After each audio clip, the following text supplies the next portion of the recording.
നമുക്കൊപ്പം വീണ്ടും ഹാഷ്മി താജ് ഇബ്രാഹിം കൂടി ചേരുകയാണ്. യഥാർത്ഥത്തിൽ ഈ ലോറി ട്രക്ക് കിടക്കുന്ന സ്ഥലം കൃത്യമായി മനസ്സിലാക്കി കഴിഞ്ഞുവെന്നാണ് നമുക്ക് മനസ്സിലാകുന്നത്. അതുകൊണ്ട് തന്നെ ഇന്ന് ക്യാബിൽ നിന്ന് തലകീഴായി കിടക്കുന്ന ഈ ട്രക്കിൽ നിന്ന് ക്യാബിലുണ്ടെന്ന് വിശ്വസിക്കുന്ന അർജുനെ പുറത്തെടുക്കാനായിരിക്കും ഏറ്റവും വലിയ ശ്രമം. ഇന്ന് മാധ്യമപ്രവർത്തകർക്കൊക്കെ വിലക്കേർപ്പെടുത്തിയിട്ടുണ്ട്. ഡ്രോൺ പറപ്പിക്കുന്നത് നിരോധിച്ചിട്ടുണ്ട്. കാരണം ഇതിൻ്റെ സിഗ്നലുകൾ അവരുടെ യന്ത്രോപകരണങ്ങളുടെ സിഗ്നലുമായി ക്ലാഷ് ചെയ്യുന്നു എന്നാണ് പറയുന്നത്. ഒരുപക്ഷെ ഇത്തരം കാര്യങ്ങൾ തെറ്റായാലും ശരിയായാലും നമ്മളത് പിന്തുടരുമെന്ന കാര്യത്തിൽ സംശയമില്ല. അതോറിറ്റികൾ നൽകുന്ന എല്ലാ നിർദ്ദേശവും പാലിച്ചായിരിക്കും നമ്മളുടെ ഇന്നത്തെ കവറേജ്. നമുക്കൊപ്പം അല്പനിമിഷങ്ങൾക്കകം സെൻട്രൽ ന്യൂസ് ഡെസ്കിൽ നിന്ന് വിജയകുമാർ കൂടി ചേരും. ഇപ്പോൾ ഹാഷ്മി താജ് ഇബ്രാഹിം ഒരിക്കൽ കൂടി ചേരുന്നു. ഹാഷ്മി, ഇപ്പോൾ പട്ടാള ഉദ്യോഗസ്ഥന്മാരൊക്കെ തന്നെ സ്ഥലത്തെത്തി കഴിഞ്ഞു എന്ന് അരുൺ റിപ്പോർട്ട് ചെയ്യുന്നുണ്ട്. എന്തൊക്കെയാണ് നമുക്ക് മറ്റു വിവരങ്ങൾ ഇപ്പോൾ അവിടെ നിൽക്കുമ്പോൾ ലഭിക്കുന്നത്? ഇപ്പോൾ അവിടെ മഴ പെയ്യുന്നില്ല എന്നാണ് എൻ്റെ വിശ്വാസം. പറയൂ. എസ്കേൻ, മഴ തൽക്കാലം ഒന്ന് മാറി നിൽക്കുകയാണ്. ഞാൻ നേരത്തെ പറഞ്ഞല്ലോ എസ്കേൻ, ഇങ്ങനെ മാറി നിൽക്കുന്നതിന് നമുക്ക് നമ്പാൻ കഴിയില്ല. പെട്ടെന്നാണ് അതിഭീകരമായ കൊടുങ്കാരോട് മഴ പെയ്യുക. അങ്ങനെയാണ് ശിരൂരിലെ മഴയുടെ രീതി. എന്തായാലും മഴ മാറി നിൽക്കണമെന്ന് ആഗ്രഹിക്കുന്നു. എസ്കേൻ, നേരത്തെയൊക്കെ മാധ്യമങ്ങൾക്ക് നിയന്ത്രണമൊക്കെ പറയുമ്പോൾ പോലും നമ്മൾ ഈ ദിവസങ്ങളൊക്കെ നിൽക്കുന്നുണ്ട് എസ്കേൻ. നമ്മൾ ആർക്കും ഒരു ബുദ്ധിമുട്ടുണ്ടാക്കാൻ ഇവിടെ നോക്കിയിട്ടില്ല. നമ്മൾ ശ്രമിച്ചത് നമ്മളുടെ വേവലാതി, ആശങ്ക എന്താണ് അർജുനെ കുറിച്ചുള്ള വിവരങ്ങൾ പുറത്തേക്ക് എത്തിക്കുക എന്നുള്ള ആശങ്കയുടെ പുറത്ത് മാത്രമാണ് നമ്മൾ ഇവിടെ പ്രവർത്തിച്ചത്. ആർക്കും ബുദ്ധിമുട്ടുണ്ടാക്കുക എന്ന ലക്ഷ്യത്തിലല്ല, ബുദ്ധിമുട്ടുണ്ടാക്കിയിട്ടുമില്ല. ഇന്നലെ കാർവാർ എസ് പി അടക്കം പറയുന്നുണ്ട് അകത്തേക്ക് വരരുത് എന്ന് പറയുന്നുണ്ട്. നമ്മൾ പോകുന്നേയില്ല, നമ്മൾ ഇവിടെ തന്നെ നിൽക്കുകയാണ്. ഇനി അത് എന്ത് കാരണം കൊണ്ടാണെങ്കിലും ഇനി ഈ പറയുന്ന ഡ്രോണിന്റെ സിഗ്നൽ നമ്മുടെ സിഗ്നലുമായി ക്ലാഷ് ആവുന്നു, ഇനി അതാണെങ്കിലും അല്ലെങ്കിലും ഒന്നും നമ്മൾ അവരുമായി 100% പൂർണ്ണമായി സഹകരിക്കുകയാണ്. ഡ്രോൺ പറത്തരുതെന്ന് പറയുന്നു, 100% ഡ്രോൺ പറത്താതെ സഹകരിക്കുകയാണ്. ഒരു തരത്തിലും ഏതെങ്കിലും തരത്തിൽ ബുദ്ധിമുട്ടുണ്ടാക്കാൻ നമ്മൾ ആഗ്രഹിക്കുന്നില്ല. നമുക്ക് ആവശ്യം നമ്മുടെ അർജുനെ കുറിച്ചുള്ള വിവരങ്ങളാണ്. അർജുനെ ജീവനോടെ കിട്ടുക എന്നുള്ളത് തന്നെയാണ് നമ്മുടെ പ്രഥമമായ ലക്ഷ്യം. അത് സാധ്യമാകുമോ ഇല്ലയോ എന്നറിയില്ല. എസ്കേൻ, എന്തായാലും അല്പസമയം മുൻപ് കരസേനയുടെ 2 വാഹനങ്ങൾ കടന്നുപോയി എസ്കേൻ. ആർമി ഉദ്യോഗസ്ഥർ കടന്നുപോയിട്ടുണ്ട്. ആർമി ഉന്നത ഉദ്യോഗസ്ഥർ നേരത്തെ അതിനകത്ത് എത്തിയിരുന്നു. അല്പസമയം മുൻപ് കുറച്ചുകൂടി ഉദ്യോഗസ്ഥർ അകത്തേക്ക് പോയി. സാധാരണഗതിയിൽ ഒരു 7 മണിയൊക്കെ ആകുമ്പോൾ, ഒരു 7:15 ആകുമ്പോഴാണ് നാവികസേന ഡൈവർ സംഘം ഇതിനുള്ളിലേക്ക് പോവുക. ഞാൻ 6 മണി മുതൽ നിൽക്കുന്നു. അവർ ഈ വഴി കടന്നുപോയിട്ടില്ല. ഇനി അതിനകത്ത് ഇന്നലെ രാത്രി മുതൽ തുടരുന്ന സംഘം അവിടെ ഉണ്ടോ എന്നറിയില്ല. കാരണം ഇന്നലെ രാത്രി 10 മണി വരെ ഈ ദൗത്യം തുടരാൻ ആലോചിച്ചിരുന്നു. പിന്നെയാണ് ഈ അടിയൊഴുക്ക് കൂടുതൽ ശക്തമാവുകയും അവിടെ വിസിബിലിറ്റി ഒട്ടുമില്ലാതാവുകയും ചെയ്യുന്ന പശ്ചാത്തലത്തിലാണ് ഏതാണ്ട് 10 മണിയോടെ ദൗത്യം വേണ്ട എന്ന് വെച്ച് ഇന്ന് രാവിലെ തുടങ്ങാം എന്ന തീരുമാനത്തിലേക്ക് എത്തിയത്. എന്തായാലും ഇന്ന് അതിനിർണായകമായ ദിവസമാണ് എസ്കേൻ. ഇപ്പോൾ ഏറ്റവും ഒടുവിൽ വരുന്നത് ഈ ട്രാക്കിന്റെ പ്രിസൈസ് ലൊക്കേഷൻ കണ്ടെത്തുകയാണ് ഈ റിട്ടയർഡ് മേജർ ജനറൽ ഇന്ദ്രബാലന്റെ ആ സംവിധാനത്തിന്റെ ലക്ഷ്യം. അതൊരു ഡ്രോൺ സംവിധാനം എസ്കേൻ. അത് വെള്ളത്തിനടിയിലേക്ക് പോകുന്നില്ല. അത് വെള്ളത്തിന്റെ മുകളിലൂടെ പറന്ന് 20 മീറ്റർ താഴത്തിലേക്ക് ഒരുപക്ഷേ നമ്മുടെ ഫോട്ടോഗ്രാഫിയൊക്കെ പോലെ ക്രിസ്റ്റൽ ക്ലിയർ ആയിട്ടുള്ള എന്താണ് അകത്തുള്ള സംഭവം എന്ന് കൃത്യമായി അറിയിക്കുന്നതാണ്.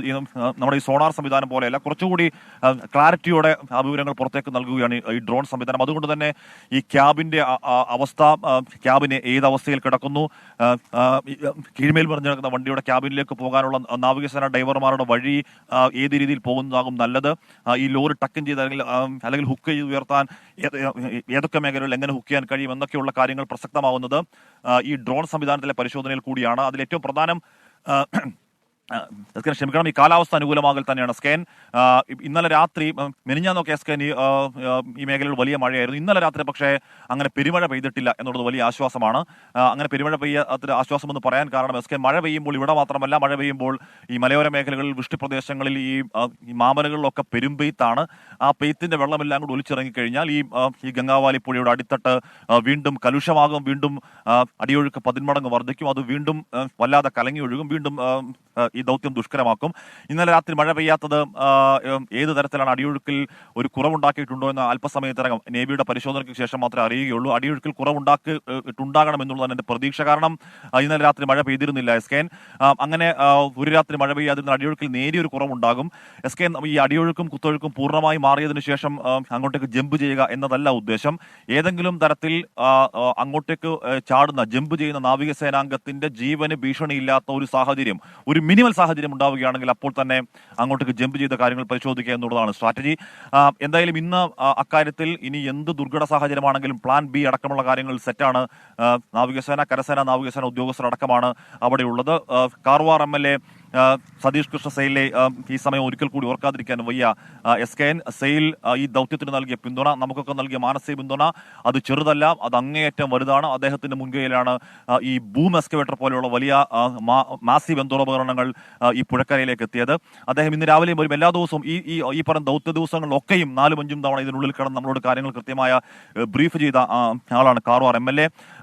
സതീഷ് കൃഷ്ണയിൽ ഇന്ന് രാവിലെയും പറയുന്നത് ഇന്ന് തന്നെ ഇക്കാര്യത്തിൽ ഒരു ഫൈനൽ തീരുമാനം ഉണ്ടാകുമെന്ന് MLA പറയുകയാണ്. MLAയുടെ വാക്കുകൾ നമുക്ക് വിശ്വസിക്കാം. കാര്യം ഈ പോയ ദിവസങ്ങളിൽ MLA വളരെ ക്രെഡിബിളായ വിവരങ്ങൾ തന്ന ആളാണ്. ഇന്നലെയും MLAമാർ പറഞ്ഞിരുന്നു, AK മർഷഫ് MLA ആവട്ടെ, ഇവിടുത്തെ MLA ആവട്ടെ, ഇന്ന് തന്നെ ഒരു തീരുമാനം ഉണ്ടാകുമെന്ന് പറഞ്ഞിരുന്നു. കാർവാർ SP ഇന്നലെ നമ്മളോട് വളരെ വിശദമായി തന്നെ ഒരു ഹെസിറ്റേഷനും ഇല്ലാത്ത കാര്യങ്ങൾ സംസാരിച്ചു. നമ്മളോടാണ് ആദ്യം കാർവാർ SP ഈ പുഴയ്ക്ക് താഴെ ഈ ലോറി ഇങ്ങനെ കീഴ്മേൽ മറിഞ്ഞ് കിടക്കുകയാണെന്ന് ഒന്നുകൂടി ഒരു പ്രിസൈസ് വിവരങ്ങൾ നമ്മളോടാണ് പറഞ്ഞത്. അപ്പോൾ അതിൽ കൂടുതൽ ഉന്നത പോലീസ് ഉദ്യോഗസ്ഥർക്ക് അകത്തേക്ക് പോകുന്നുണ്ട്. SKN നമ്മൾ ഇന്നലെ കണ്ട കാഴ്ച, ഇന്നലെ വൈകുന്നേരമാകുമ്പോഴേക്കും കൂടുതൽ ജില്ലാ ഭരണാധികാരികളടക്കം ഉത്തര കന്നഡ മേഖലയിലെ പ്രധാനപ്പെട്ട ഉദ്യോഗസ്ഥരടക്കം അകത്തുപോയി യോഗം ചേരുന്ന കാഴ്ചയെ കണ്ടു. ഇന്ന് രാവിലെയും സമാനമായ രീതിയിലുള്ള പ്രധാനപ്പെട്ട ഉദ്യോഗസ്ഥർക്ക് അകത്തേക്ക് പോകുന്നുണ്ട്. കൂടുതൽ ഫയർഫോഴ്സിന്റെ വണ്ടികൾ അകത്തേക്ക് പോകുന്നുണ്ട്. ആംബുലൻസ് സംവിധാനങ്ങൾ ഇതിനകത്ത് തന്നെ ഇപ്പോഴും ഉണ്ട്.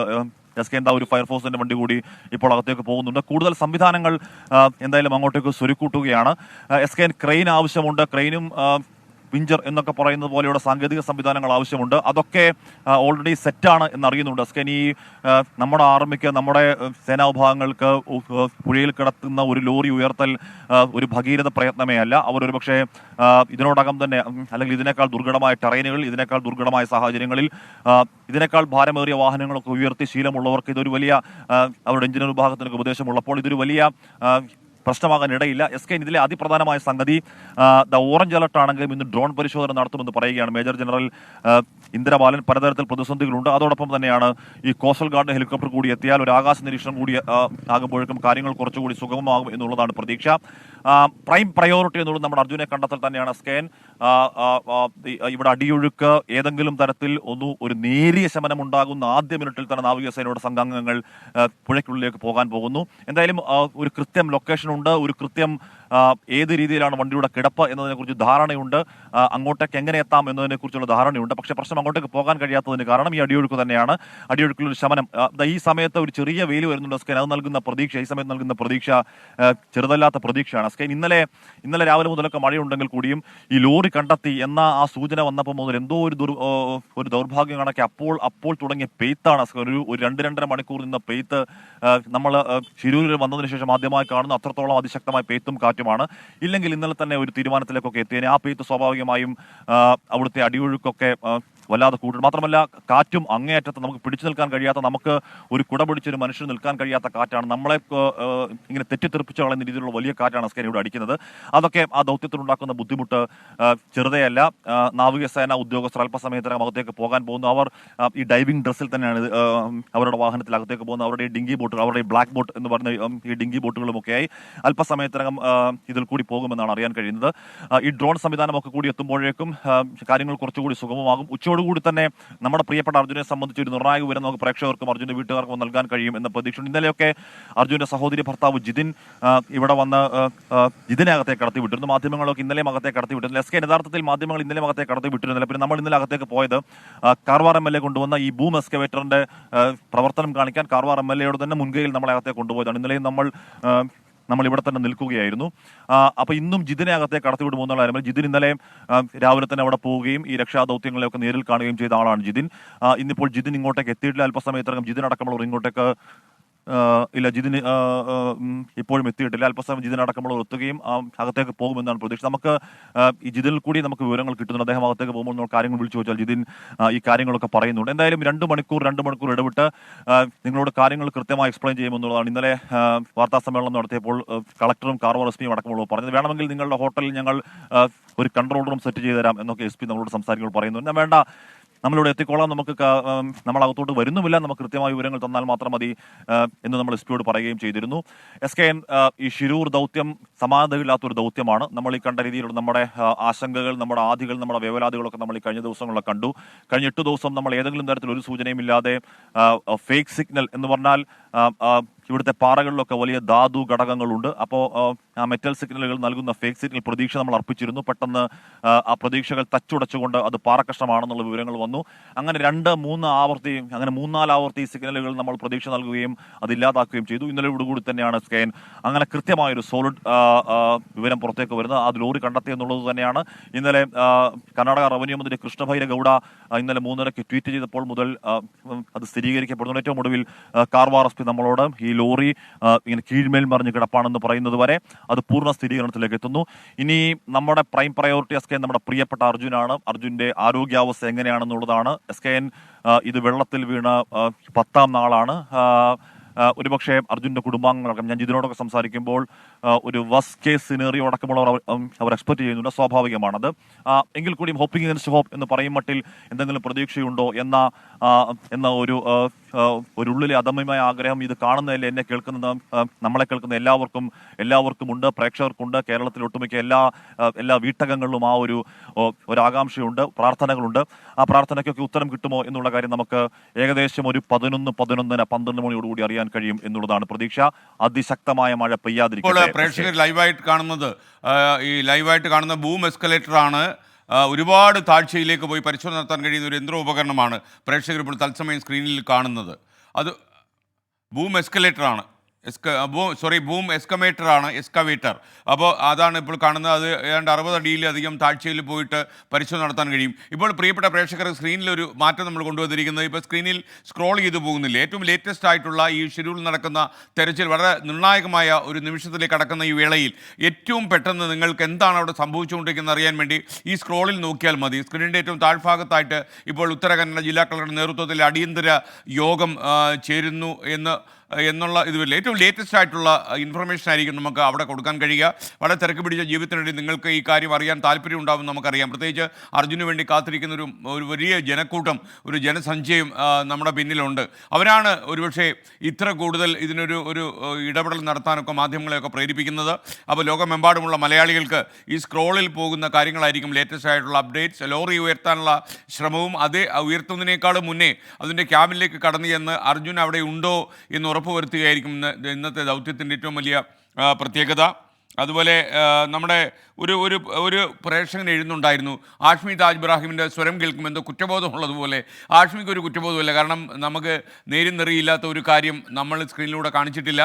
പിന്നെ ഏതെങ്കിലും രീതിയിലുള്ള പ്രചാരണം നടക്കുന്നുണ്ടെങ്കിൽ ആ പ്രചാരണത്തിൽ ചിലപ്പോൾ നമ്മളും ആ വാർത്ത കൊടുത്തിട്ടുണ്ടാവും. പക്ഷേ ആ വാർത്ത ഒരു നിമിഷം തെറ്റാണ് എന്ന് ബോധ്യപ്പെട്ടാൽ ആ നിമിഷം നമ്മളത് തുറന്നു പറയുകയും അത് പിൻവലിക്കുകയും ചെയ്യാനുള്ള ആർജവം നമ്മൾ കാണിച്ചിട്ടുണ്ട്. ഈ ഷിരൂറിലെ കേസിലും അതുകൊണ്ട് നമുക്ക് കുറ്റബോധത്തിൻ്റെ യാതൊരു ആവശ്യവുമില്ല. മാത്രവുമല്ല, ഈ ടെലിവിഷൻ ചില ആൾക്കാർ സോഷ്യൽ മീഡിയയിലൊക്കെ ആരോപിക്കും പോലെ ടെലിവിഷൻ റേറ്റിംഗ് കൂട്ടാനും ജനങ്ങളെ കൂട്ടാനുമൊക്കെ ആയിട്ട് ഷിരൂരിൽ അർജുന് വേണ്ടി നടത്തുന്ന തെരച്ചിലിൻ്റെ നേരെ എതിരെയുള്ള ചിത്രമൊന്നും നമ്മൾ സംപ്രേഷണം ചെയ്യത്തുമില്ല. ഒരു കാര്യത്തിൽ നമ്മുടെ നിലപാട് അങ്ങനെ തന്നെയായിരിക്കും.